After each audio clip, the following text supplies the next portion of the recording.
The dial glows in the dark. 7 o'clock in the evening, August 14th, 1945, and across America, radios that had been playing dance music and ballgame scores break in with the news. For 4 years, bulletins like this one had so often meant bad news. This time, they don't. Halfway across the country, in Times Square, a couple is about to share a kiss so sudden, so unposed, that decades will pass while people debate their identities. We'll get to that moment. But first, you have to understand what it felt like to be an American in the hours just before the world exhaled. Because this relief hadn't arrived out of nowhere. It had been rationed out in teaspoons for nearly 4 years, the same way sugar and gasoline had been rationed, carefully, anxiously, never quite enough. Since December of 1941, American life had rearranged itself around a war that touched nearly every household. Families kept ration books in kitchen drawers, counting out stamps for meat, for butter, for a few gallons of gas to get to work and back. Cities ran blackout drills, curtains pulled tight, wardens walking the streets checking for slivers of light. And in windows up and down quiet residential blocks, small banners hung, blue stars for a son or husband serving overseas, and here and there, heartbreakingly, a gold star where a blue one used to be. Every one of those flags was a family that flinched every time a telegram boy rode down the street. By the second week of August, something had shifted. Word had been spreading for days that the end might be close, the kind of half-confirmed, hallway-whispered news that makes a whole country hold its breath at once. People had been waiting, glued to their radios, half afraid to hope. Then, that evening, the wait ended. At the White House, President Truman announced that Japan had accepted the terms of surrender. It was 7 o'clock, Eastern War time on August 14th, though across the international date line in Japan, it was already the 15th, which is why you'll still hear this moment called both. Same instant, 2 calendar pages. For Americans at home, though, there would only ever be one night that mattered. This was it. Here's the thing about news in 1945. It didn't arrive all at once. It arrived like a wave hitting a coastline, city by city, block by block. Newsrooms that had been standing by for days went into motion within minutes. Presses that had been set and waiting began to roll, and newspaper boys were out on the sidewalks hawking special War Ends editions before some households had even finished their supper. Switchboards lit up. Neighbors ran next door still holding their napkins. Picture it rippling outward, the bulletin breaking in Boston, riding the same wire into a radio at a general store in rural Kansas, crackling through a speaker at a shipyard in Seattle. One sentence landing in living rooms across the country. If you want to know what it sounds like when an entire nation exhales at the same time, you're about to hear it. Nowhere did that exhale sound louder than in Times Square. The New York Times building's famous electric news zipper, the ticker that wrapped the building in scrolling headlines, flashed the words everyone had been praying for. And the city didn't so much celebrate as detonate. Estimates suggest something like 2 million people funneled into Times Square and the surrounding blocks that night. A crowd larger than the entire population of many American states, packed into a handful of city blocks. Office windows flew open high above the street, and out came paper, ticker tape, confetti, and since nobody had time to be tidy about it, torn-up paper fluttering down like snow in August.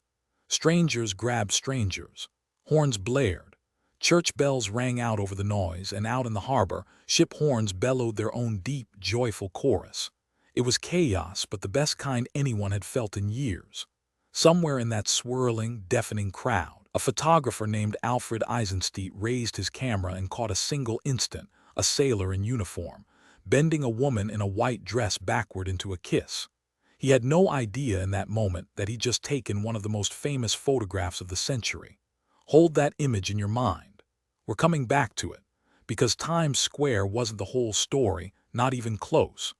That same night, the celebration was playing out in 1,000 versions across the country. In Los Angeles, crowds packed Hollywood Boulevard and the downtown streets, celebrating under the California night. In small towns, impromptu parades formed almost out of nowhere. Somebody grabbed a flag, somebody else started walking, and suddenly Main Street had a procession.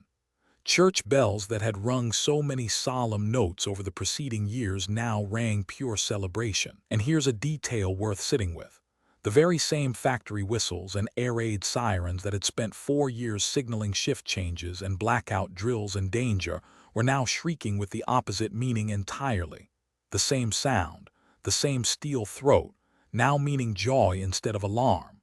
Workers poured out of plants and offices because some news simply cannot wait for 5 o'clock. Many businesses shut their doors for the celebrations, an impromptu holiday nobody had to vote on. Now, back to that photograph. For decades after Eisenstein's picture ran in Life magazine, nobody knew for certain who the sailor and the woman actually were. Multiple people came forward over the years, each insisting they were the ones frozen in that kiss. Decades of research, comparison, and interviews led many to identify the sailor as George Mendonça and the woman as Greta Zimmer Friedman, a dental assistant who happened to be in Times Square that day, though the identifications have remained disputed. Worth knowing, in her own later interviews, including an oral history recorded for the Library of Congress, Friedman was clear that the moment wasn't something she chose. She said she was grabbed by a stranger, and that it wasn't that much of a kiss. A small, honest detail behind a very famous photo, and just one of a million unrepeatable moments that day. Because that photograph, striking as it is, was really just one frame out of millions of private moments happening at the very same time. Servicemen stationed overseas threw together makeshift parties with whatever they had on hand, toasting an ending they'd waited years to see. Families back home with a son or husband still in uniform allowed themselves, for the first time in a long time, to imagine him walking back through the front door. Churches opened their doors for impromptu services, not victory rallies but quiet prayers of thanks, because for so many people, relief felt less like triumph and more like finally being allowed to breathe. It's worth pausing here gently, because not every window in America had something to celebrate that night. For families still waiting on word about a husband, a son, a brother overseas missing, or simply unheard from in weeks, the noise from the street must have felt like it belonged to someone else's night. The fighting was ending. Whether their particular soldier was coming home was still, for some, an unanswered question. Even amid the loudest, most joyful chaos the country had seen in years, there were quiet rooms where people celebrated more carefully, hope and worry still tangled together, waiting for a letter, a telegram, a knock at the door that would finally tell them for sure. In the weeks and months that followed, much of the rationing that had shaped daily life began to end. Gasoline rationing stopped almost immediately, while some restrictions lasted longer. The world Americans returned to wasn't the same one they'd left in 1941. It couldn't be.